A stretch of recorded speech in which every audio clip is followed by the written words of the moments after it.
বোনের জন্মদিন এলেই নাকি নেইমার হঠাৎ অসুস্থ হয়ে পড়েন, সেই জল্পনা আরও একবার উস্কে দিলেন ব্রাজিলিয়ান তারকা নিজেই। দর্শক, নেইমার কি ইচ্ছে করে ইনজুরিতে পড়ে? এ বিষয়ে আপনাদের মূল্যবান মতামত কি তা আমাদের কমেন্ট করে অবশ্যই জানাবেন। ইনজুরির কারণে নেইমার খেলতে পারেননি সান্তোসের হয়ে গুরুত্বপূর্ণ সেমিফাইনাল করিন্থিয়াসের বিপক্ষে ম্যাচে পুরোটা সময় বেঞ্চে বসেই কাটিয়েছেন ব্রাজিলিয়ান সুপারস্টার। গত সোমবার 10 মার্চ ব্রাজিলিয়ান স্টেট চ্যাম্পিয়নশিপের সেমিফাইনালে নেইমারের দল হেরেছে 2-1 গোলে।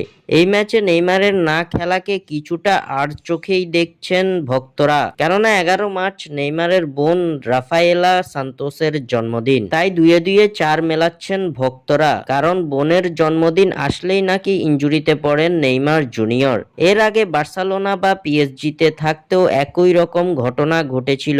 ভক্তরা এই ব্যাপারে এতটাই খোঁজ রেখেছেন যে রীতিমতো পরিসংখ্যান নিয়ে হাজির হয়েছেন। জানা গিয়েছে 2014-15 মৌসুম থেকে 2019 পর্যন্ত এই ট্রেন্ড চলেছিল টানা। উল্লেখ্য মৌসুমগুলোতে বোনের জন্মদিন ঘনিয়ে আসলেই ইনজুরির বাহানা করে খেলা থেকে দূরে থাকতেন নেইমার। 2019 সালের পর এবার আবারও বোনের জন্মদিন, এবার আবারও চোটে পড়লেন নেইমার। এমন ঘটনা কি কাকতালীয় নাকি ইচ্ছে করেই ঘটান নেইমার? এর উত্তর শুধুমাত্র নেইমারই দিতে পারবেন।